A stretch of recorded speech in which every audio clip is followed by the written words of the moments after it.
내 오늘로 니년과의 연을 끊을 것이다.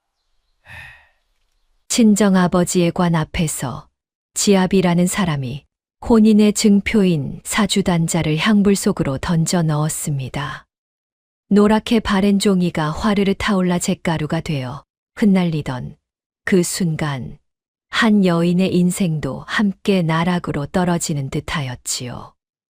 에이, 이 재수 없는 년! 애비 잡아먹은 것도 모자라 서방까지 잡아먹으려 드느냐! 썩 꺼지거라! 시어머니의 앙칼진 목소리가 상갓집 마당을 쩌렁쩌렁 갈랐고 이어 찬물 한 바가지가 소복 입은 여인의 머리 위로 사정없이 쏟아졌습니다. 젖은 머리카락을 타고 흐르는 것이 물인지 눈물인지 마을 사람들은 그저 혀를 끌끌 찰 뿐 그 누구도 여인의 편에 서주는 이가 없었습니다. 그런데 말입니다. 이때까지만 해도 그 누구도 몰랐습니다. 정확히 사흘 뒤 그토록 당당하던 시어머니가 이 여인의 치맛자락을 붙들고 제발 살려달라 무릎을 꿇게 되리라는 것을. 과연 이 여인에게 무슨 일이 벌어진 것일까요? 이야기 시작 전에 구독과 좋아요 한 번만 부탁드리겠습니다.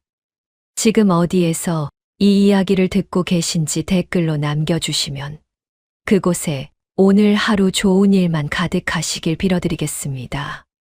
자, 그럼 이야기 속으로 함께 들어가 보실까요? 국화꽃이 서리를 맞아 고개를 떨구던 늦가을 어느 날이었습니다. 찢어지게 가난한 양반과 상갓집 마당에는 서글픈 곡소리가 그칠 줄을 몰랐지요. 바람 한 점에도 마른 낙엽이 서걱서걱 흩날리고 향내와 흙냄새가 뒤섞여 마당 가득 스며들고 있었습니다. 멀리서 까마귀 울음소리가 을씨년스럽게 들려오는 것이 꼭 이 집안의 앞날을 미리 알려주는 듯도 하였지요. 집자리가 깔린 툇마루 위 낡은 병풍 뒤에 놓인 연화 부친의 칠성판 앞에는 향연기만 아련히 피어오르고 있었습니다. 거친 삼배상복을 입은 연화는 빈소 앞에 엎드려 마른 눈물만 흘리며 서럽게 통곡을 이어가고 있었지요. 밤새 울어목이 잠기고 눈두덩이 퉁퉁 부어올랐어도 연화는 아버지의 마지막 가는 길을 눈물로 남아 배웅하고자 하였던 것입니다. 이때였습니다. 대문 밖에서 집신짝을 험하게 끌며 걸어 들어오는 소리가 들리더니 연화의 남편 최두식이 술 냄새를 풍기며 마당으로 들어섰습니다. 두식은 상 앞에 놓인 작은 향로를 사정없이 발길질로 걷어차 버렸지요. 향로가 쨍그랑 소리를 내며 나뒹굴고 잿가루가 마당 곳곳으로 뿌옇게 흩어졌습니다. 곡을 하던 마을 안악들이 놀라 입을 틀어막고 문상객들 사이에서 술렁이는 소리가 퍼져나갔습니다. 이게 무슨 짓입니까? 늙은 문상객 하나가 놀라 두식을 향해 나무랐지만 두식은 콧방귀를 낄 뿐이었습니다. 두식은 곧이어 상 위에 놓인 얼마 되지 않는 부조금 단지를 낚아채듯 빼앗아 제품 속에 챙겨 넣었습니다. 그러고는 마당 한복판에 우뚝 서서 목청을 높여 패악을 부리기 시작하였지요. 에이, 재수도 없지. 두식이 침을 되뱉으며 신경질적으로 소리쳤습니다. 가난뱅이 처가와 무슨 놈의 인연이란 말인가. 이어 두식은 품속에서 누렇게 바랜 사주단자를 꺼내 들었습니다. 연화는 그것이 무엇인지 알아차리고 자리에서 벌떡 일어나 두식의 소매자락을 붙잡았지요. 서방님, 아버지 영전 앞에서 어찌 이러십니까? 연화가 떨리는 목소리로 애원하듯 말하였습니다. 하지만 두식은 그런 연화의 손을 매정하게 뿌리쳐 버렸습니다. 놓아라. 내 오늘로 내년과의 연을 끊을 것이다. 두식이 사주단자를 빈소 앞에 타오르던 향불 속으로 휙 던져 넣었습니다. 노랗게 바랜 종이가 순식간에 불길에 휩싸여 화르르 타오르더니 이내 새까만 재가 되어 흩날렸습니다. 이는 조상 대대로 이어온 혼인의 약조를 짓밟는 서슬 퍼런짓이었으니 마당에 모인 사람들이 하나같이 혀를 내둘렀지요. 장인어른 때문에 내 출세길이 이 모양으로 틀어졌지 않은가. 도식이 눈을 부라리며 소리를 질렀습니다. 가난한 처가살이로 벼슬길에 나서지 못했다는 억지 원망을 하필이면 장인의 장례식 날 쏟아내고 있었던 것입니다. 도식은 마을 사람들이 보는 앞에서 연화의 상복 옷자락을 우악스럽게 잡아채더니 그대로 대문 밖으로 밀쳐내 버렸습니다. 연화가 짧은 비명과 함께 흙바닥에 나동그라졌습니다. 이때 안채에서 지켜보던 시어머니 박 씨가 불이 나게 뛰쳐나와 한술 더 뜨기 시작하였지요. 박 씨는 부엌에서 들고 나온 찌꺼기 쌀뜨물 바가지를 번쩍 들었습니다. 이런 재수 없는 년, 아주 그냥 곱게 나가거라. 박 씨가 앙칼진 목소리로 악을 쓰며 쫓겨나는 며느리의 등 뒤에 쌀뜨물을 그대로 끼얹었습니다. 차가운 쌀뜨물이 상복 위로 쏟아지며 연화의 몸이 부르르 떨렸습니다. 아이고, 저런 몹쓸 시어머니를 봤나. 마을 주막의 주모가 옆에 서 있던 점순이의 팔을 붙잡으며 혀를 찼습니다. 최 주사 집안 인심이 저리 야박한 줄은 내 진작 알아봤소. 점순이 역시 고개를 절레절레 흔들며 침을 되뱉었지요.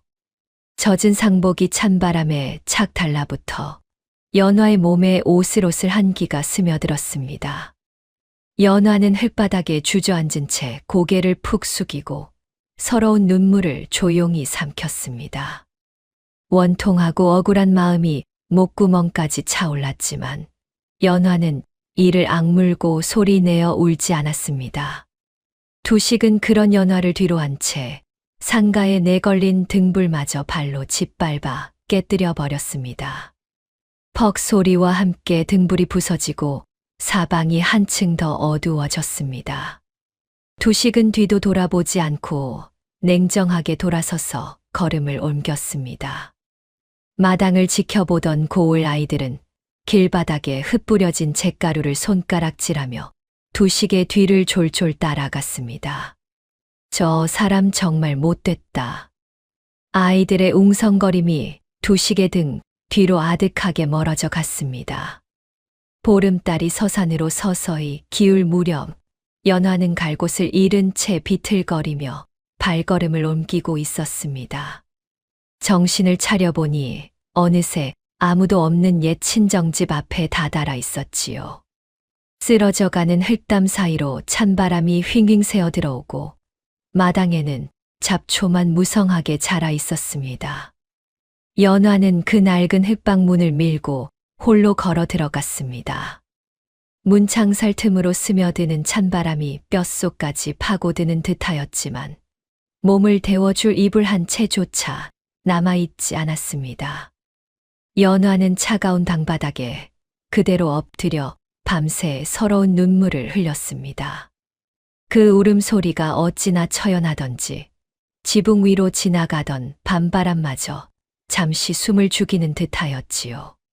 지독한 상심 속에서도 연화는 한 가지 생각만은 놓지 않았습니다. 바로 친정아버지의 넋을 기리는 일이었지요. 연화는 떨리는 손으로 부싯돌을 그어 가물거리는 촛불을 다시 밝혀 올렸습니다. 작은 불꽃 하나가 어두운 방 안을 힘겹게 비추고 그 불빛 아래 연화의 그림자만이 고요히 흔들리고 있었습니다. 그날 밤 연화의 좁은 흙방 위로 서리가 소리 없이 내려앉고 있었습니다. 다음 날 동이틀 무렵 연화는 서리가 하얗게 내려앉은 친정집 흙방 바닥에 몸을 웅크린 채 밤새 스며든 한기를 견뎌내고 있었습니다. 문틈으로 새어들어오는 새벽 공기가 얼음장처럼 차가웠고 연화의 입술은 파랗게 질려 바르르 떨리고 있었지요. 배 속에서는 꼬르륵 소리가 났지만 먹을 것이라고는 부엌 어딘가에도 남아있지 않았습니다.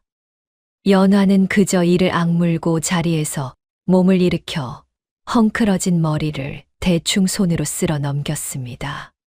한편 이른 아침부터 마을 우물가에는 안악들이 하나둘 물동이를 이고 모여들고 있었지요.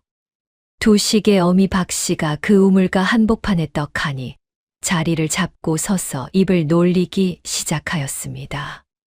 글쎄, 그 며느리라는 것이 시집을 오고도 남편 하나 제대로 섬기지 못하니 소박을 맞아도 싸지 않소. 박씨가 팔짱을 낀 채 코웃음을 치며 있지도 않은 소문을 마구잡이로 부풀렸습니다. 아, 원래부터 팔자가 사나운 년이었다니까. 박씨는 신이 난 듯 손짓까지 섞어가며 연화를 헐뜯는 말을 늘어놓았지요. 지나가던 떡판 장수가 지게를 짊어진 채 그 말을 듣고는 눈살을 찌푸렸습니다. 저리 야박하게 말할 것까지야 있나. 옆에서 나무찜을 지고 가던 나무꾼도 혀를 끌끌 차며 고개를 저었지요. 장례식 날 며느리를 내쫓은 것도 모자라 저리 험담까지 하다니 최 주사 집안이 언젠가는 벌을 받아도 단단히 받을 것이요. 나무꾼의 말에 우물가에 모여있던 안악들도 슬금슬금 고개를 끄덕이며 수군거리기 시작하였습니다. 박씨는 그런 눈총에도 아랑곳하지 않고 콧방 귀만 꿰일 뿐이었지요. 한편 으스스한 냉기가 감도는 친정방 안에서 연화는 무릎을 꿇고 앉아 있었습니다. 방 한 구석 낡은 벽장 안에 아버지가 생전에 손때 묻히며 애지중지 아끼던 작은 목각 상자 하나가 놓여 있었던 것입니다. 연화는 그 상자를 조심스레 끌어안고 가슴에 품었습니다. 상자에서는 은은한 나무 냄새와 함께 아버지의 채취가 아직도 배어있는 듯하였지요.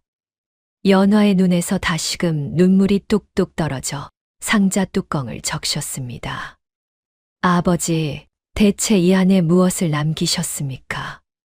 연화가 나지막이 혼잣말을 중얼거리며 상자를 이리저리 살펴보았습니다. 그러다 문득 상자 밑바닥이 유난히 두툼하다는 것을 알아차렸지요. 연화는 손끝으로 조심조심 바닥을 더듬다가 이중으로 덧대어진 덮개 하나를 발견하였습니다. 떨리는 손으로 그 이중 덮개를 살살 뜯어내자 비단으로 단단히 감싼 무언가가 툭 하고 굴러 나왔습니다. 펼쳐보니 노랗게 색이 바랜 편지 한 장과 오래되어 녹이 쓴 구리 엽전 한 잎이었습니다. 연화는 놀란 눈으로 편지를 조심스레 펼쳐 들었습니다. 편지에는 나직지 않은 필체로 20여 년 전 배굴령 고갯길에서 있었던 일이 짤막하게 적혀 있었지요. 그 옛날 연화의 아버지가 강도떼에게 목숨을 잃을 뻔한 어느 한양 선비를 구해준 적이 있었던 것입니다. 그 선비는 언젠가 은혜를 갚겠노라며 훗날 이 엽전과 편지를 표식으로 가져오면 반드시 찾아오라는 약조를 남겼던 것이었습니다. 연화는 편지를 가슴에 꼭 끌어안은 채 한참을 멍하니 앉아 있었습니다. 아버지께서 이런 은혜를 베푸셨을 줄이야. 연화가 나지막이 중얼거리며 눈물을 훔쳤습니다. 비록 지금 당장 배를 채울 수 있는 물건은 아니었지만 연화는 그 신물을 품에 안고 마음 한구석이 조금은 든든해지는 것을 느꼈습니다. 어떠한 모욕이 있다 하여도 절개만은 잃지 않을 것입니다. 연화가 두 눈을 질끈 감으며 스스로에게 다짐하듯 되뇌었지요. 그 시각 최두식은 기생집 볼방에 드러누워 흥청망청 술판을 벌이고 있었습니다. 여봐라, 술이 왜 이리 늦는 게냐. 두식이 처가에서 빼앗은 부조금을 기생 앞에 마구 흩뿌리며 거드름을 피웠습니다. 기생이 눈웃음을 치며 두식의 곁에 바짝 붙어 앉아 술잔을 채워주었지요. 날이 오늘은 유난히 씀씀이가 크시옵니다. 기생이 은근한 목소리로 두식을 치켜 세우자 두식은 흡족한 듯 껄껄 웃음을 터뜨렸습니다. 이래가 지난 어느 장날이었습니다. 연화는 밤새 잠도 못 자고 배틀을 돌려 짠 삼배 몇 척과 손수 삼은 집신 몇 겨리를 챙겨 장터로 나섰습니다. 장터에는 이런저런 좌판이 늘어서 있었고 사람들의 흥정 소리와 엿장수의 가위질 소리가 시끌벅적하게 뒤섞여 있었지요. 연화는 한쪽 구석에 자리를 잡고 앉아 집신을 늘어놓고 손님을 기다렸습니다. 지나가던 철없는 동네 아이들 몇이 연화를 발견하고는 손가락질을 하며 놀려대기 시작하였습니다. 저 아줌마 소방 맞았대요. 한 아이가 놀리듯 소리치자 다른 아이들도 덩달아 낄낄대며 흉내를 내었지요. 연화는 아이들의 짓궂은 말에도 눈 하나 깜짝하지 않고 허리를 곧게 펴고 앉아 품위를 잃지 않았습니다. 손가락 끝은 밤새 배틀을 돌린 탓에 퉁퉁 부어올라 있었지만 연화는 그 아픔을 내색하지 않고 묵묵히 집신을 손질하였습니다. 그때 마침 비단옷을 곱게 차려입은 두식이 장터 한복판을 활개치며 지나가고 있었습니다. 두식은 좌판 앞에 앉은 연화를 발견하고는 걸음을 멈추었지요. 꼴 좋다. 두식이 코웃음을 치며 연화를 향해 침을 되뱉었습니다. 주변에서 이를 지켜보던 장꾼들이 눈살을 찌푸렸지만 연화는 남편의 야비한 행동에도 눈길 한 번 주지 않았습니다. 연화는 그저 단정한 손놀림으로 집신 코를 매만질 뿐이었습니다. 해가 서산으로 미연니연 넘어갈 무렵 연화는 하루 종일 번 돈을 세어보았습니다. 겨우 쌀 한 홉을 살 수 있는 푼돈이었지요. 연화는 그 쌀 한 홉을 소중히 품에 안고 가련한 발걸음으로 흘방을 향해 돌아갔습니다. 방에 들어선 연화는 차가운 아궁이 앞에 쪼그려 앉아 불씨를 지피기 시작하였습니다. 마른 나뭇가지에 불이 옮겨 붙어 타닥타닥 소리를 내며 타올랐지요. 연화는 그 작은 불빛 앞에서 아버지의 편지를 다시 꺼내어 가슴속 깊이 품었습니다. 아버지, 조금만 더 기다려 주십시오. 연화가 나지막이 중얼거리며 편지를 소중히 접어 넣었습니다.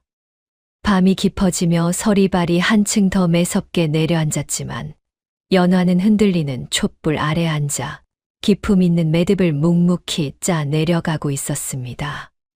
손끝에서 완성되어 가는 매듭처럼 연화의 마음속에도 무언가 단단한 것이 조금씩 자리 잡아가고 있었지요. 사흘째 되는 날 밤, 삼경이 깊어질 무렵이었습니다. 쥐 죽은 듯 고요하던 시골 마을 입구에서 벼란간 요란한 말굽 소리가 울려 퍼지기 시작하였지요. 또각또각 울리던 말발굽 소리는 점점 가까워지더니 이내 온 마을이 떠나갈 듯한 소란으로 번져갔습니다. 붉은 청사초롱을 밝혀든 하인들이 줄지어 마을 어귀로 들어서고 그 뒤로 웅장한 가마 하나가 천천히 뒤따르고 있었습니다. 비단옷을 곱게 차려입은 장정 수십 명이 가마를 호위하며 연화에 쓰러져가는 초가집 마당을 가득 메웠지요. 가마의 문이 스르륵 열리고 백발이 성성한 노인이 천천히 발을 내디뎠습니다. 바로 이판서 대감이었습니다. 이판서 대감은 낡은 흙방문 앞에 이르러서는 놀랍게도 무릎을 꿇고 백발이 무성한 머리를 조아렸습니다. 이보시오, 안에 계시오.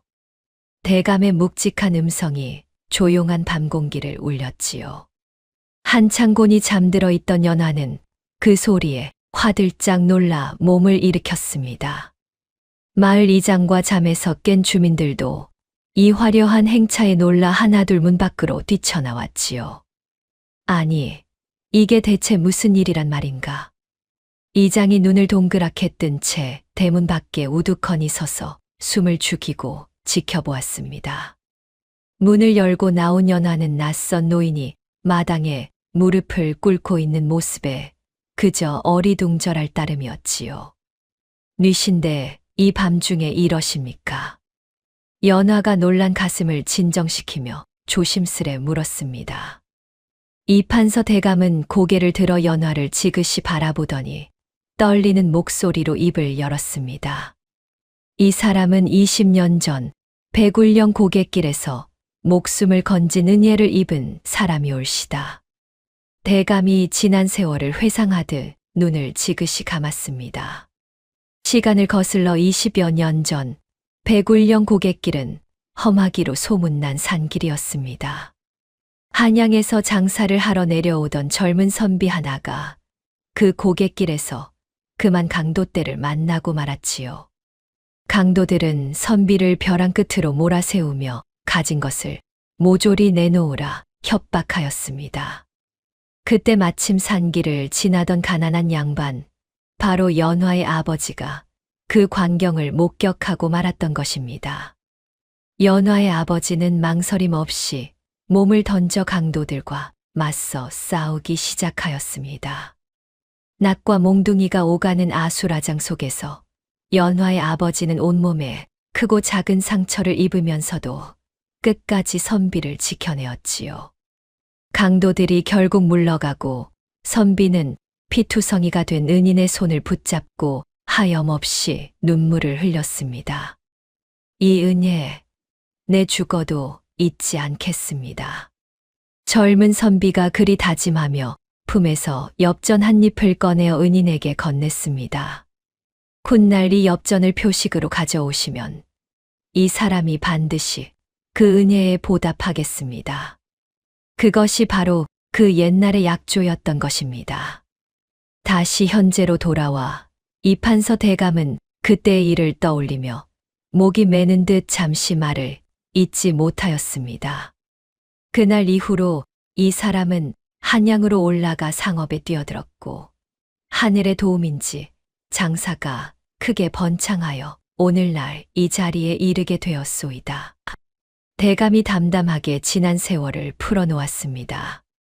하나 은인을 찾으려 백방으로 수소문하였으나 어찌 된 영문인지 도무지 종적을 찾을 수가 없었소. 대감의 눈가에 회한이 스치고 지나갔지요. 그러던 차에 며칠 전 상단의 일꾼 하나가 이 마을을 지나다 우연히 소식을 전해왔소이다. 대감이 품속에서 낡은 편지 한 장과 오래된 엽전 한 잎을 꺼내어 두 손으로 받쳐 들었습니다. 연화는 그 순간 심장이 덜컥 내려앉는 듯하였습니다. 그것은 바로 며칠 전 목각 상자에서 찾아낸 아버지의 유품과 똑같은 물건이었기 때문이지요. 연화는 떨리는 손으로 품속에서 자신이 지니고 있던 편지와 엽전을 꺼내어 마주 대어 보았습니다. 두 장의 편지는 마치 하나였던 것처럼 정확히 들어맞았고 두 잎의 엽전 또한 같은 무늬로 새겨져 있었습니다. 대감이 짧은 탄식을 내뱉으며 두 눈에서 굵은 눈물을 뚝뚝 흘리기 시작하였습니다. 바로 이 아이였구려. 은인의 딸이 바로 여기 있었구려. 대감이 감격에 겨워 목소리를 떨었습니다. 지켜보던 마을 사람들도 그제야 사정을 짐작하고는 저마다 웅성거리기 시작하였지요. 이어 대감이 손짓을 하자 하인들이 커다란 괴짝 하나를 낑낑대며 마당으로 들여왔습니다. 괴짝의 뚜껑이 열리자 그 안에서 한양 상권의 문서와 수만 석에 달하는 토지 문서들이 쏟아져 나왔습니다. 달빛 아래 문서들이 겹겹이 쌓인 모습에 지켜보던 사람들 모두가 입을 다물지 못하였지요. 이 사람에게는 일가 친척이 하나도 없소이다. 대감이 담담한 목소리로 말을 이어갔습니다. 이 거대한 재산을 물려줄 자식도 형제도 없었으니 그저 은혜를 갚을 날만 기다려왔소. 이제 그 은인의 따님을 만났으니 이 모든 것을 낭자에게 전하고자 하오. 연화는 그 말을 듣고 화들짝 놀라 뒷걸음질을 쳤습니다. 대감마님, 이는 당치도 않습니다. 연화가 손사래를 치며 완강히 사양하였습니다. 소녀는 그저 가난한 여인일 뿐이온데 어찌 이런 큰 재물을 받을 수 있겠습니까? 하지만 이판서 대감은 뜻을 굽히지 않았습니다. 이는 하늘이 점지해 주신 인연이올시다.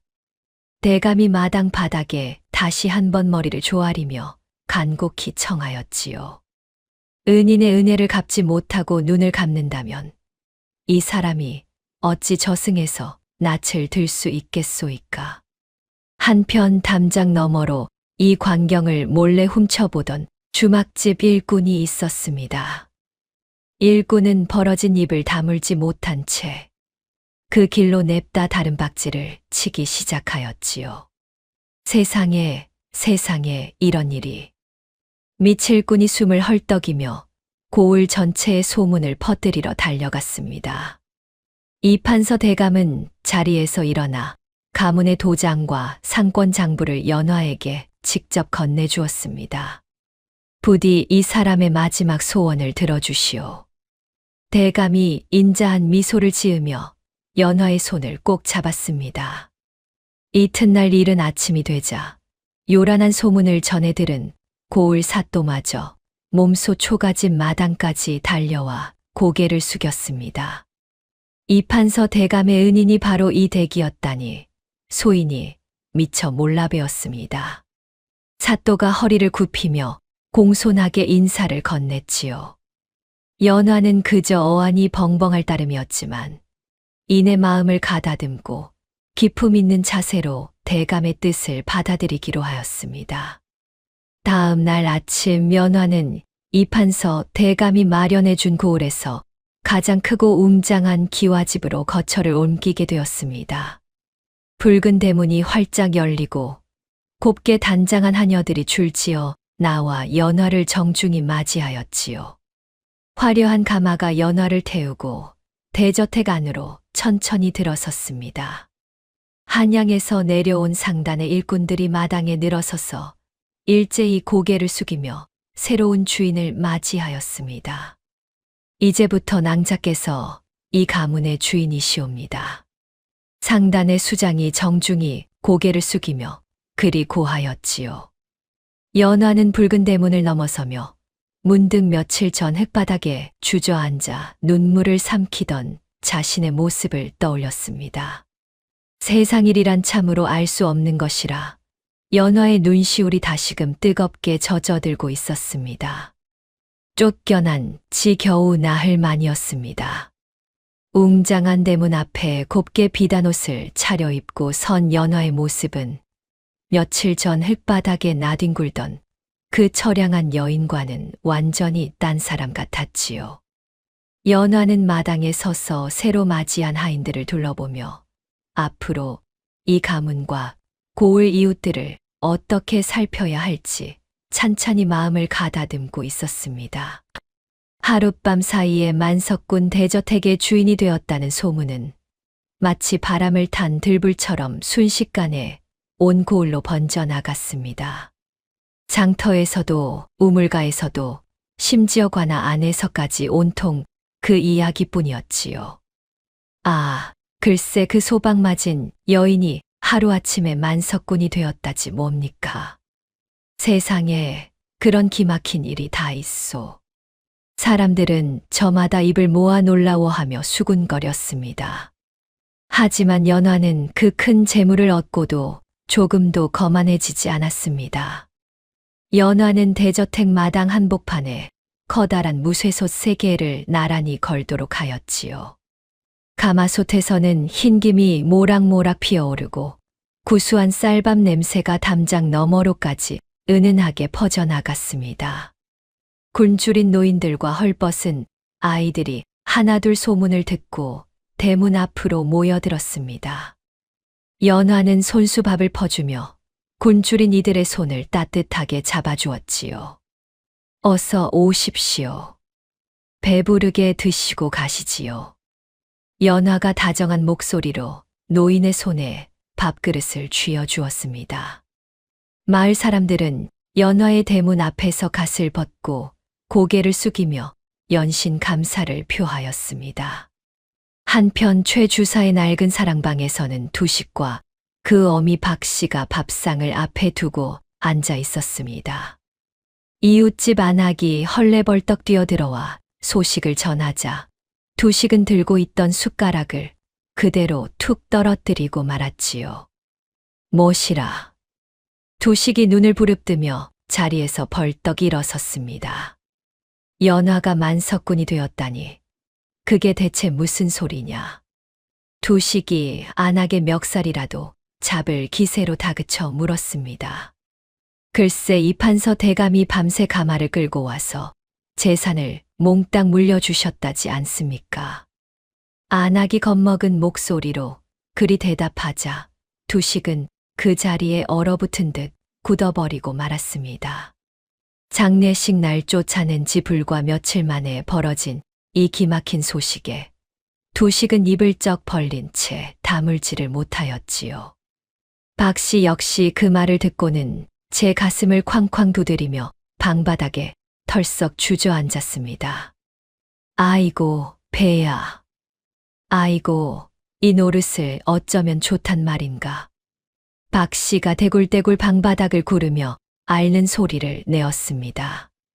배가 아파 밤잠을 이루지 못하는 것이 꼭 남 잘 되는 꼴은 죽어도 못 보는 신보 사나운 사람 같았지요. 두식은 그제야 불길 속에 던져버린 사주단자가 떠올라 제 발등을 쾅쾅 내리찍으며 후회의 눈물을 흘렸습니다. 내 어찌 그리 성급하였단 말인가. 두식이 이를 갈며 스스로를 원망하였습니다. 사실 최 주사 가문은 이미 가세가 기울어 남은 논밭마저 저당 잡히기 직전인 처지였습니다. 그런 형편이었으니 연화의 어마어마한 재산 소식은 두식의 가슴에 시커먼 욕심의 불씨를 지피기에 충분하였지요. 박 씨는 눈물을 훔치던 손을 뻗어 아들의 옷자락을 부여잡았습니다. 두식아, 지금이라도 찾아가서 내가 시어머니 대접을 받아내야 하지 않겠느냐. 박 씨가 은근한 목소리로 두식을 부추기기 시작하였습니다. 어차피 며느리가 번 재산은 시댁의 것이나 다름없질 않으냐. 박 씨의 그 말에 두식의 눈빛이 서서히 탐욕으로 번들거리기 시작하였지요. 허나 어머니, 우리가 그리 매몰차게 내쫓지 않았습니까? 두식이 잠시 머뭇거리며 조심스레 어미의 눈치를 살폈습니다. 낯짝이 두꺼우면 그만이지. 그게 무슨 대수란 말이냐. 박 씨가 매몰차게 아들의 말을 잘랐습니다. 달기회를 치며 울 무렵 결국 두식과 박 씨는 뻔뻔하게 얼굴에 철판을 깔기로 마음을 굳혔습니다.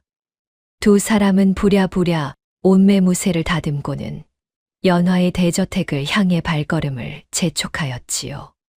대저택이 가까워질수록 담장 너머로 구수한 쌀밥 냄새와 고기 냄새가 은은하게 흘러나오기 시작하였습니다. 두식의 목을대가 꿀꺽 소리를 내며 크게 움직였습니다. 냄새 한 번 기가 막히는구나. 두식이 코를 벌름거리며 혼잣말로 중얼거렸습니다. 박 씨 역시 그 냄새에 이끌려 걸음이 절로 빨라지고 있었습니다. 대저택 주변에는 울창한 과수원이 펼쳐져 있었고 그 너머로 커다란 곡식 창고 몇 채가 우뚝 서 있는 것이 눈에 들어왔습니다. 두식은 그 광경을 보며 눈을 희번덕거렸습니다. 저 창고 안에 곡식이 그득하겠구나. 두식이 나지막이 혼잣말을 흘리며 탐욕스러운 눈빛을 감추지 못하였지요. 멀리 툇마루에 앉아 하인과 이야기를 나누고 있는 연화의 모습이 보이자 박 씨는 배알이 뒤틀려 입술을 잘근 깨물었습니다. 저것이 언제부터 저리 팔자가 좋았다고. 박 씨가 속으로 이를 갈며 중얼거렸습니다. 두식 일가는 마침내 대저택의 육중한 소슬대문 앞에 다다랐습니다. 두 사람은 침을 꼴깍 삼키며 대문을 노려보았지요. 두식은 제 가문이 논밭조차 지키지 못하는 처지라는 것은 까맣게 잊은 채 오로지 연화의 재산을 빼앗을 궁리에만 골몰하고 있었습니다. 어머니, 오늘은 기필코 저 재산을 도로 찾아오고야 말겠습니다. 도식이 주먹을 불끈 쥐며 낮은 목소리로 다짐하였습니다. 내 오늘 기어이 안방마님 자리를 되찾고 말 것이야. 박 씨가 옷고름을 고쳐매며 이를 악물고 중얼거렸습니다. 두 사람의 그림자가 저녁 노을에 길게 늘어져 마치 굶주린 짐승의 그림자처럼 대문 앞을 어른거리고 있었습니다. 해걸음이 짙게 내려앉은 저녁 무렵이었습니다. 붉은 노을이 대저택의 기와 지붕을 물들이고 담장 너머로는 저녁밥 짓는 연기가 모락모락 피어오르고 있었지요. 최두식과 그 어미 박 씨는 육중한 대문 앞에 이르러 예의고 뭐고 없이 다짜고짜 주먹으로 쾅쾅 두드리기 시작하였습니다. 문짝이 흔들릴 정도로 거세게 두드려대는 소리가 고요한 저녁 공기를 쩌렁쩌렁 울렸지요. 대문 안쪽에서 저녁상을 차리던 하인들이 놀라 숟가락을 내던지고 우르르 몰려 나왔습니다. 문 열어라. 어서 문을 열란 말이다. 박 씨가 목청을 높여 악을 쓰며 대문에 매달렸습니다. 박 씨는 급기야 대문 앞에 털썩 주저앉더니 흙먼지가 풀썩이는 땅바닥을 손바닥으로 철썩철썩 내리치며 소란을 피우기 시작하였습니다. 내가 이댁 며느리의 시어미 되는 사람이다. 어찌 시어미를 문전박대한단 말이냐. 박 씨가 목이 쉬도록 소리를 질러댔지요. 지나가던 나물 캐던 안악들과 지게를 진 나무꾼들이 이 요란한 소리에 하나둘 걸음을 멈추고 모여들기 시작하였습니다. 저것이 무슨 소란인가? 아, 며칠 전 소방 맞은 며느리 집안 아니요. 구경꾼들이 저희끼리 수군거리며 담장 아래로 하나둘 몰려들었지요. 하인들이 난감한 표정으로 서로 눈치를 살피는 사이 마침 안채에서 소식을 전해 들은 연화가 천천히 걸어 나왔습니다. 버선발로 마루를 딛는 연화의 걸음걸이는 조금도 서두르는 기색이 없었습니다. 대문이 삐걱 소리를 내며 열리고 곱게 비단 옷을 차려입은 연화가 그 모습을 드러내었지요.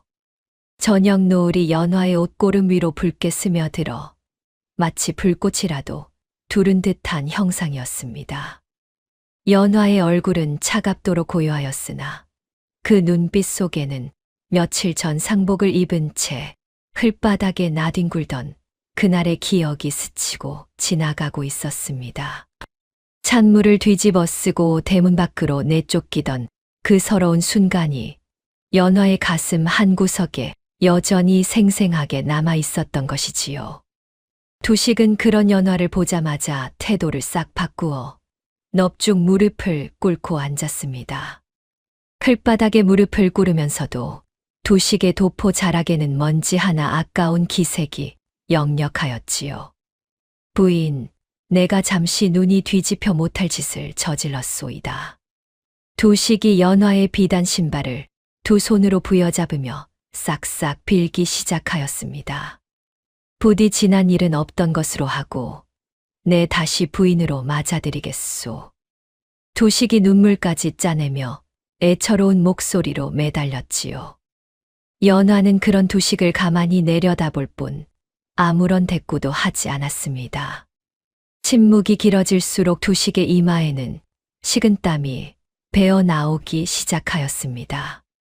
두식은 연화의 침묵을 틈타 재빨리 속내를 드러내기 시작하였습니다. 부인이 번 재산은 곧 지아비의 것이나 다름없질 않소. 그러니 어서 나와 함께 이 집으로 들어갑시다. 두식의 눈빛이 탐욕으로 번들거리는 것이 도무지 숨겨지지가 않았습니다.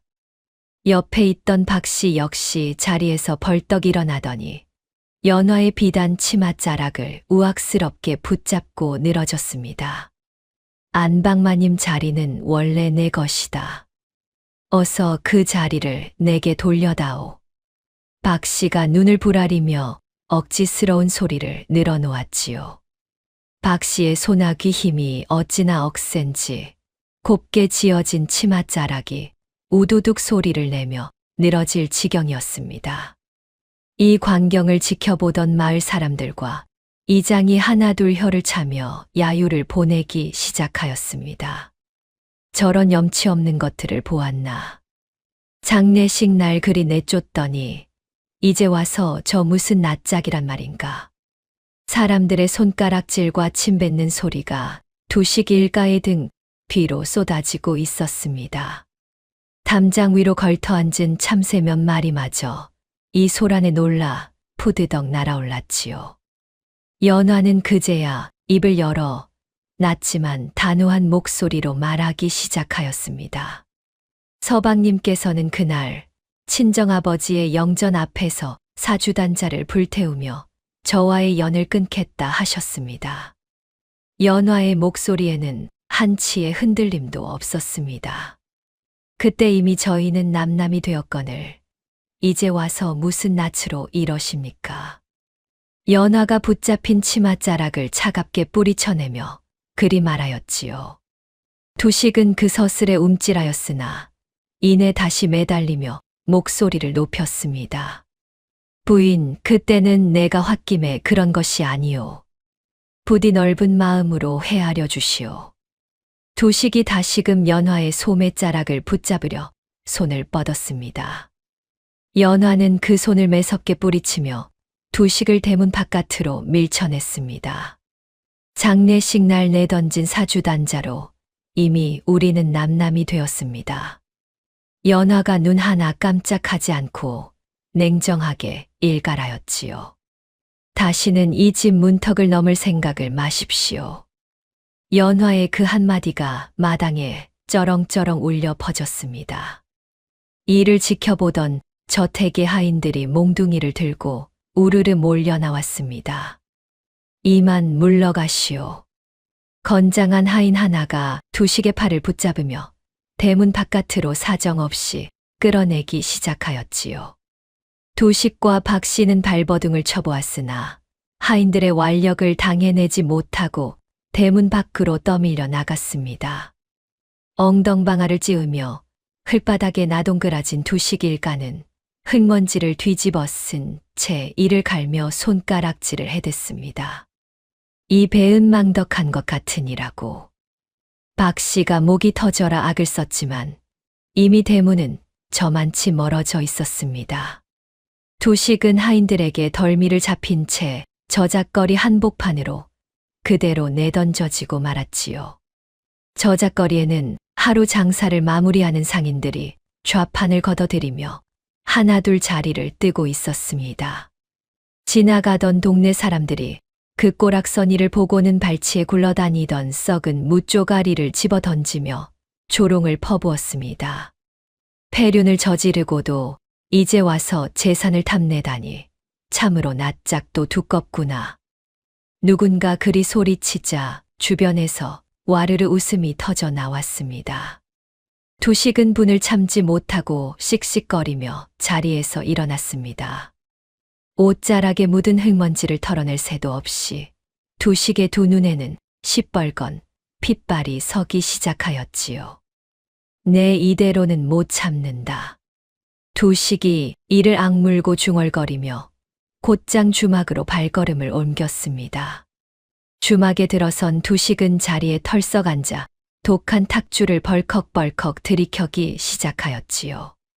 술잔을 기울일 때마다 두식의 눈은 저 멀리 우뚝 솟은 연화의 대저택을 매섭게 노려보고 있었습니다.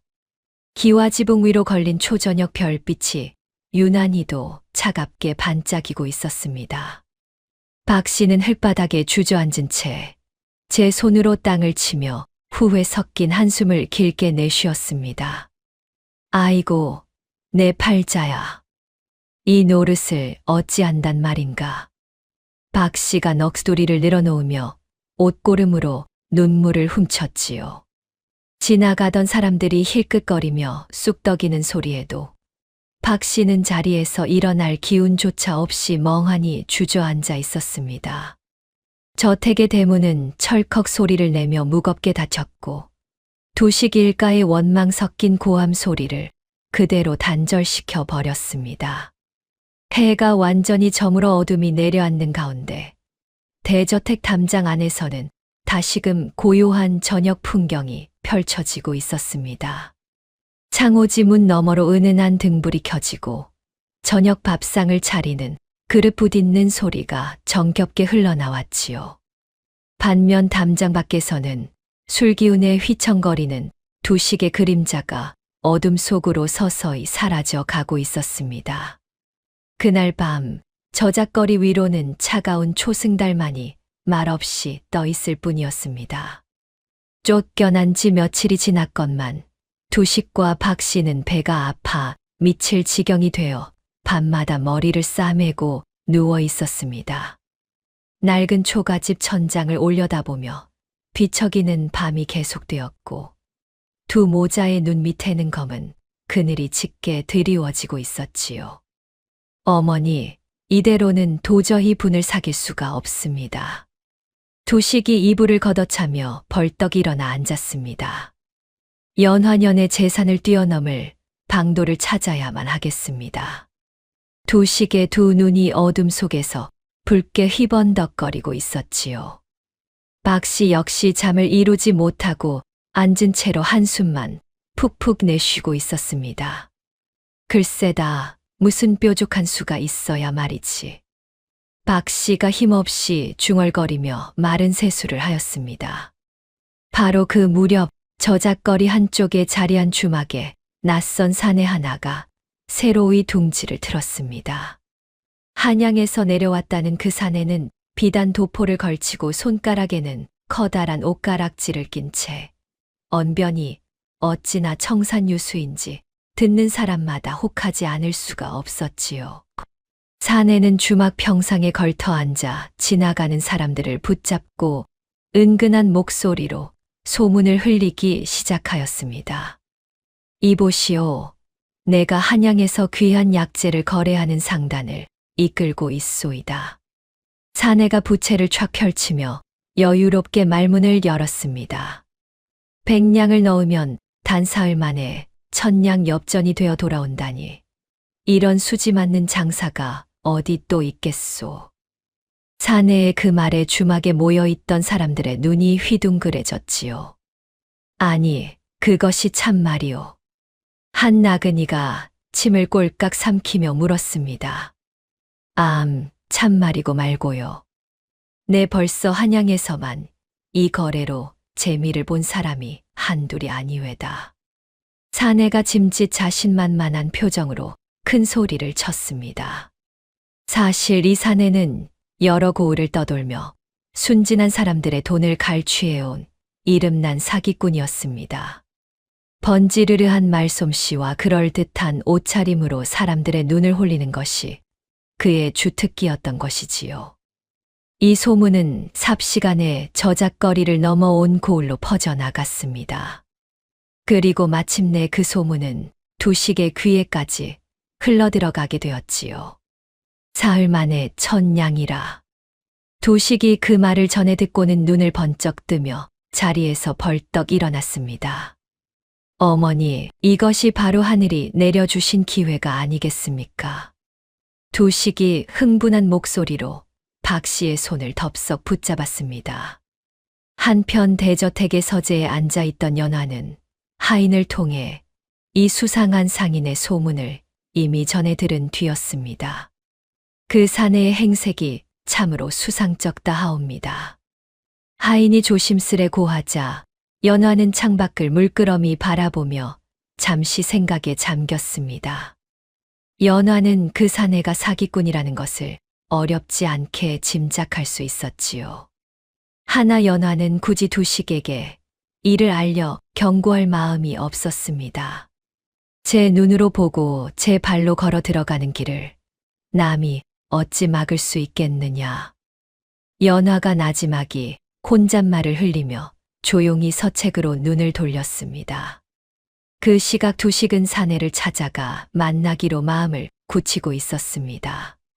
두식의 집안에는 이제 논밭면 마지기와 다 쓰러져가는 초가집만이 남아있을 뿐이었지요. 두식은 그 남은 초가집과 논밭마저 사채업자에게 담보로 잡히기로 결심하였습니다. 이보시오. 이 논밭을 담보로 돈을 좀 융통해 주시오. 두식이 사채업자를 찾아가 다급한 목소리로 청하였습니다. 사채업자는 두식의 처지를 아는지 모르는지 흡족한 미소를 지으며 문서에 도장을 받아냈지요. 그것도 모자라 두식은 문중 어른들 몰래 조상 대대로 내려오던 임야의 문서까지 슬그머니 빼돌리기 시작하였습니다. 이것만 팔면 다시 큰 돈을 만질 수 있지라는가. 두식이 스스로를 다독이며 임야 문서를 품속 깊이 감추었습니다. 시어머니 박씨 역시 아들의 부추김에 넘어가 장롱 깊숙이 숨겨두었던 쌈짓돈을 몽땅 꺼내왔습니다. 거기에 더해 조상대대로 내려오던 은가락지까지 손가락에서 빼내어 아들의 손에 쥐어주었지요. 부디 이번에는 헛되이 날리지 말거라. 박씨가 눈물을 글썽이며 은가락지를 건넸습니다. 이 소식을 전해 들은 주막의 주모가 두식을 붙잡고 극구 말리기 시작하였습니다. 이보시오. 그 사내는 아무래도 수상쩍 소이다. 부디 다시 한번 생각해 보시오. 주모가 두식의 소매자락을 붙잡으며 진심으로 걱정하였지요. 하지만 재산에 눈이 뒤집힌 두식은 그런 주모를 매몰차게 밀쳐내 버렸습니다. 쓸데없는 소리 말고 저리 비키시오. 두식이 눈을 부라리며 주모의 손을 뿌리치고는 그 길로 곧장 사내를 찾아갔습니다. 사내는 두식이 가져온 거대한 돈다발과 문서 뭉치를 보고는 입가에 흡족한 미소를 슬며시 지었습니다. 참으로 현명한 선택을 하셨소이다. 사내가 두식의 손을 붙잡고 은근한 말투로 그리 지켜세웠습니다. 사내는 두식이 가져온 돈과 문서를 커다란 궤짝 안에 차곡차곡 넣더니 자물쇠로 단단히 걸어 잠갔지요. 사흘 뒤 이 시각에 다시 오시면 천냥 엽전을 손에 쥐어드리겠소이다. 사내가 여유로운 미소를 지으며 그리 약조하였습니다. 두식은 그 말을 철석같이 믿고 벌써부터 만석군이 된 듯한 착각에 빠져들었습니다. 사흘 뒤면 나도 어엿한 부자가 되는 것이 아니겠는가. 두식이 신이 나서 곧장 기생집으로 달려가 술판을 벌이기 시작하였습니다. 기생들이 두식의 곁에 앉아 술을 따르며 아양을 떨었고 두식은 그 흥에 겨워 껄껄 웃음을 터뜨렸습니다. 박씨 역시 집안에 들어앉아 사흘 뒤에 들어올 천냥 엽전을 손가락으로 세는 흉내를 내며 홀로 흐뭇하게 웃고 있었습니다. 200냥, 300냥, 아이고 좋아라.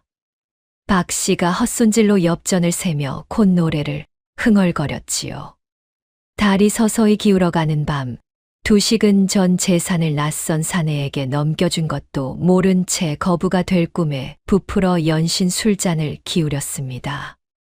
한편 저택의 서재에 앉은 연화는 두식이 벌인 일에 대한 보고를 받고도 그저 차분한 얼굴로 창밖에 어둠을 바라볼 뿐이었습니다. 제 욕심이 부른 화는 결국 제 손으로 거두어야 하는 법이지. 연화가 낮은 목소리로 혼잣말을 남기며 서책을 덮었습니다. 두식의 탐욕은 이렇게 제 가문의 마지막 기둥마저 낯선 사기꾼의 손에 고스란히 쥐어주고 말았던 것입니다. 밤이 깊어갈수록 두식이 흥청망청 웃어대는 기생집의 불빛만이 어둠 속에서 유난히도 환하게 빛나고 있었습니다. 약주한 사흘째 되는 날, 아직 첫 달도 울지 않은 캄캄한 새벽이었습니다. 주막 안채에 묵고 있던 한양상인은 어둠을 틈타 조용히 보찜을 챙기기 시작하였습니다. 두식에게서 받아낸 엽전 꾸러미와 땅 문서들을 커다란 자루에 옮겨 담는 상인의 손놀림이 어찌나 재빠르던지 옆에서 지켜보는 이 하나 없었지요. 상인은 마지막으로 방 안을 한번 휙 둘러보고는 소리 없이 뒷문을 빠져나가 어둠 속으로 사라져 버렸습니다. 새벽바람이 스산하게 불어와 주막 마당의 집신들을 이리저리 뒤흔들었지만 그것을 눈치챈 사람은 아무도 없었습니다. 해가 중천에 떠오를 무렵 두식은 잔뜩 부푼 마음으로 주막을 찾아 나섰습니다. 오늘이 바로 그날이 아닌가. 두식이 콧노래까지 흥얼거리며 발걸음도 가볍게 주막 마당으로 들어섰지요. 한데 주막은 이상하리만치 고요하기만 하였습니다. 평소라면 시끌벅적하게 손님을 맞이하던 사내의 모습이 어디에도 보이지가 않았던 것이지요. 여보시오. 게 아무도 없소. 두식이 목소리를 높여 사내를 찾았지만 돌아오는 것은 적막한 메아리뿐이었습니다. 두식은 불길한 예감에 가슴이 철렁 내려앉는 것을 느끼며 사내가 묵던 방문을 벌컥 열어 젖혔습니다. 방 안은 이부자리도 세간살이도 죄다 사라진 채 텅 비어 있었지요. 두식은 그 자리에 우두커니 서서 두 눈만 껌뻑거릴 뿐이었습니다. 설마 이럴 리가 없다. 두식이 다급하게 방구석을 뒤지기 시작하였고 마침내 벽장 구석에 처박혀 있던 괴짝 하나를 발견하였습니다. 두식은 떨리는 손으로 괴짝의 뚜껑을 열어 젖혔습니다. 한데 괴짝 안에는 엽전 한 입, 문서 한 장 없이 그저 묵직한 돌덩이만 가득 채워져 있었지요. 두식이 짐승 같은 비명을 내지르며 그 자리에 털썩 주저앉고 말았습니다. 두 손으로 머리를 감싸 쥔 채 두식은 넋이 나간 표정으로 한참을 그렇게 앉아 있었습니다. 가산과 논밭은 물론이거니와 문중 조상의 임야까지 몽땅 사기꾼의 손에 넘어갔다는 것을 뒤늦게야 깨달은 것이었지요. 두식은 결국 장터 바닥에 주저앉아 제 머리채를 쥐어뜯으며 통곡하기 시작하였습니다. 아이고, 내가 미쳤지. 내가 정녕 미쳤지. 두식의 절규가 저작거리 곳곳으로 울려 퍼졌습니다. 지나가던 사람들이 걸음을 멈추고 그 광경을 구경하며 저마다 수군거렸지요. 이 소식은 순식간에 온 고을로 퍼져나가 마침내 문중 어른들의 귀에까지 들어가고 말았습니다. 조상대대로 내려오던 임야가 남의 손에 넘어가려 한다는 사실을 알게 된 문중 어른들은 노발대발하며 두식의 집으로 들이닥쳤습니다. 이 후레자식 같은 놈. 문중의 최노인이 지팡이를 치켜들며 두식의 뺨을 후려쳤습니다. 찰싹 소리와 함께 두식의 고개가 획 돌아갔지요. 조상님들 배울 낯이 없구나. 이런 불효막심한 놈을 어찌 우리 가문의 자손이라 할 수 있단 말인가. 최 노인이 분을 참지 못하고 두식을 향해 삿대질을 하였습니다. 당장 족보에서 이 이름을 파버려라. 최 노인의 그 한마디에 옆에 있던 문중 어른들이 일제히 고개를 끄덕이며 동조하였지요. 두식은 그 자리에 무릎을 꿇은 채 아무런 항변도 하지 못하였습니다. 뒤이어 이번에는 사채업자들과 관아의 나졸들이 몽둥이를 든 채 우르르 몰려왔습니다. 논밭을 담보로 잡힌 돈을 갚지 못하였으니 이 집도 저 논밭도 모두 압류하겠소. 나졸 하나가 냉정한 목소리로 그리 통보하였습니다. 나졸들은 집 마당 곳곳에 붉은 딱지를 척척 붙여 나가기 시작하였지요. 시어머니 박 씨는 그 광경을 지켜보다 그만 충격을 이기지 못하고 흙바닥에 그대로 쓰러지고 말았습니다. 어머니. 두식이 놀라 박 씨를 부축하려 하였지만 나졸들이 두식의 팔을 붙잡아 끌어냈습니다. 그렇게 두식과 박 씨는 단 하룻밤 사이에 지붕도 없는 빈털털이 신세가 되어 길거리에 나앉게 되고 말았습니다. 이래가 지난 어느 장날이었습니다. 두식은 며칠째 씻지도 못한 몰골로 저작거리를 정처 없이 헤매고 다니고 있었지요. 그러던 중 저 멀리서 화려한 비단 가마 하나가 천천히 다가오는 것이 두식의 눈에 들어왔습니다. 가마의 주인이 다름 아닌 연화라는 것을 알아본 두식은 저도 모르게 걸음을 재촉하였습니다. 두식과 박씨는 신발도 신지 못한 더러운 맨발로 연화의 가마 앞까지 허겁지겁 달려갔습니다. 두 사람은 그대로 흙바닥에 무릎을 꿇고 엎드려 애원하듯 손을 싹싹 비비기 시작하였지요. 부인, 부디 너그러운 마음으로 우리를 살려주시오. 박씨가 가마의 바퀴를 붙잡고 눈물을 뚝뚝 흘리며 애걸하였습니다. 두식 역시 머리를 땅바닥에 쿵쿵 찌으며 목이 메어 소리쳤지요. 제발, 제발 머슴으로라도 좋으니 이 댁에서 써주시오. 두식이 손이 발이 되도록 빌고 또 빌었습니다. 이 광경을 본 구경꾼들이 하나둘 몰려들어 제 꾀에 제가 빠져 자멸한 두식 일가를 향해 비웃음을 쏟아내기 시작하였습니다. 저것 보시오.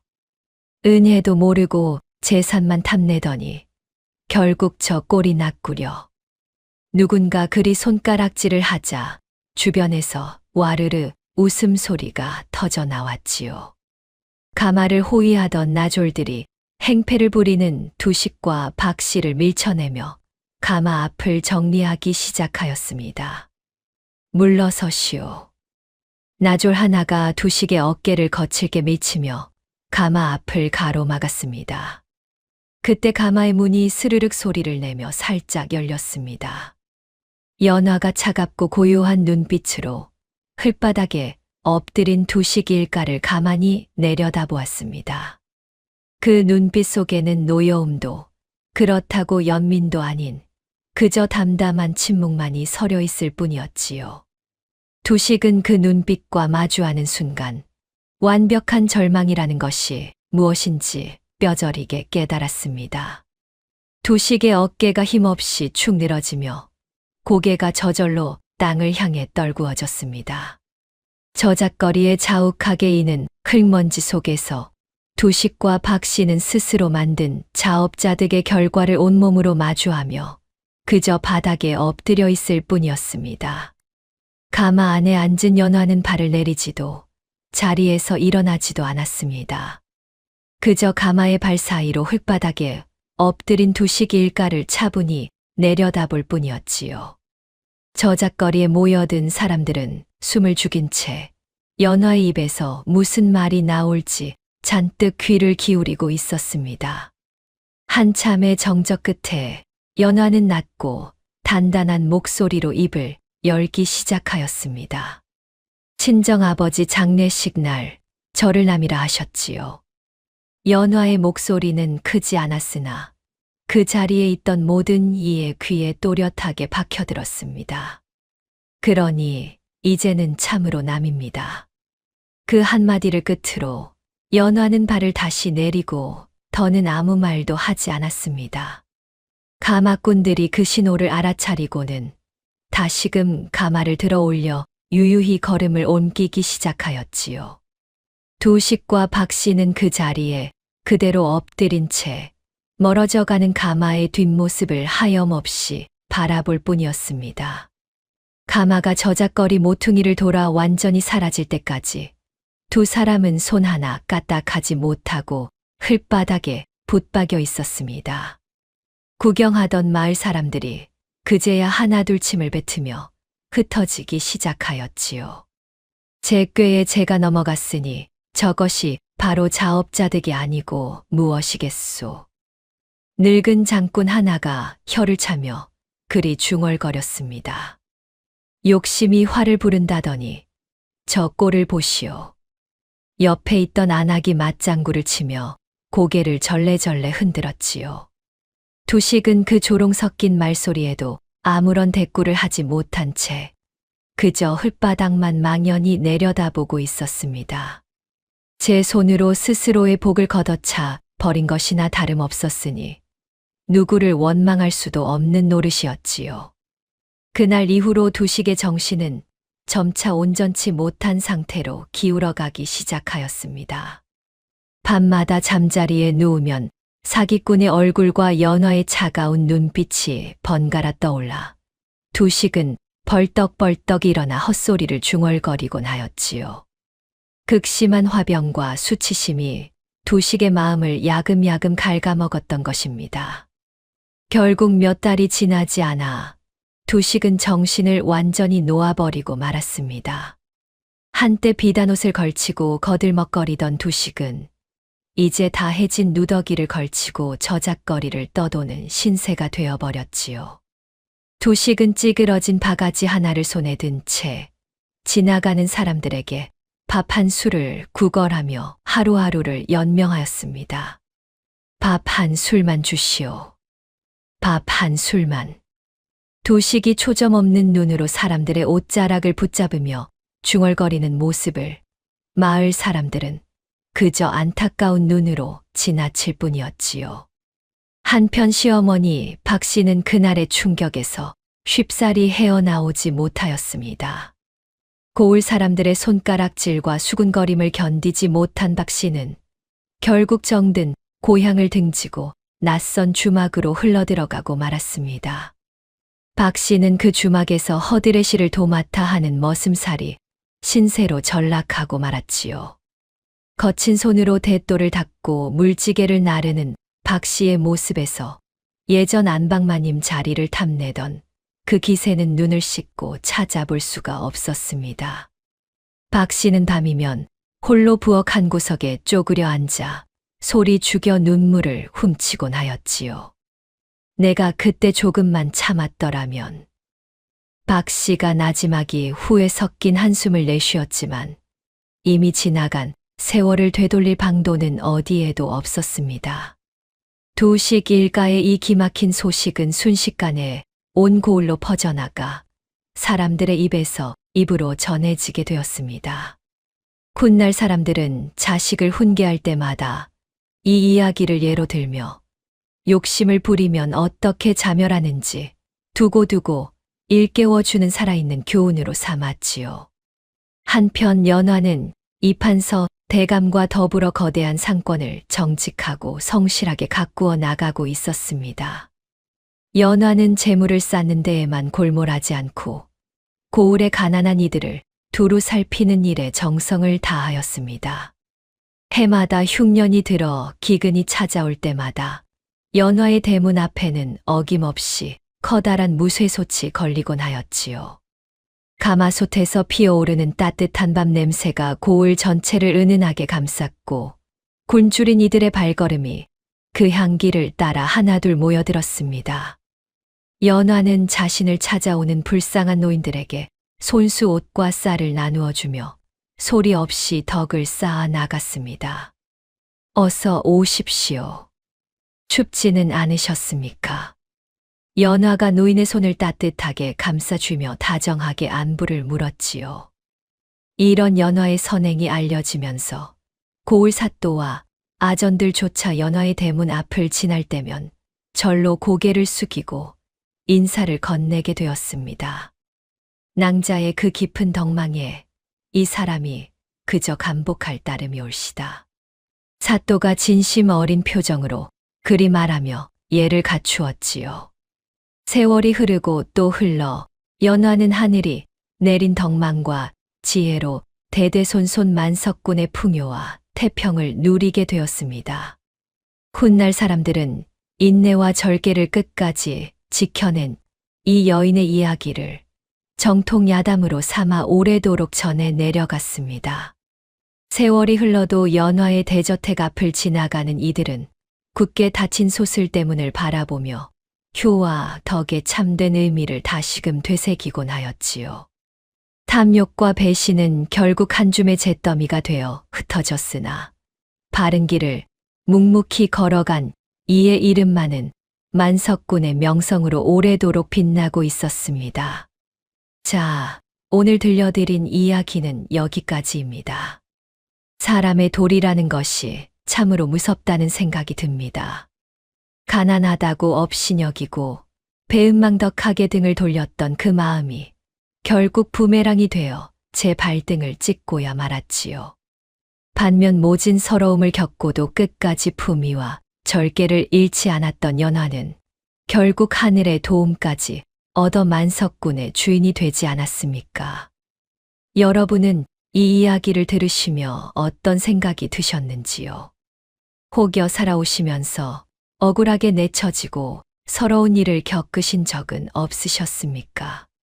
그럴 때일수록 조급해하지 마시고 연하처럼 묵묵히 자신의 자리를 지켜내시길 바라봅니다. 사람의 도리를 저버리면 언젠가는 그 대가를 치르게 되고 바른 마음으로 살아가면 결국 복이 찾아온다는 것을 옛 어른들은 이런 이야기로 우리에게 일러주셨던 것이지요. 오늘의 이야기가 당신의 마음에 작은 울림을 드렸다면 앞으로도 따뜻하고 행복한 이야기들로 찾아뵐 수 있도록 구독과 좋아요를 눌러주세요. 그리고 사연의 주인공을 위한 따뜻한 말씀도 댓글로 부탁드립니다. 당신의 오늘이 인생 최고의 하루가 되길 응원하겠습니다. 감사합니다.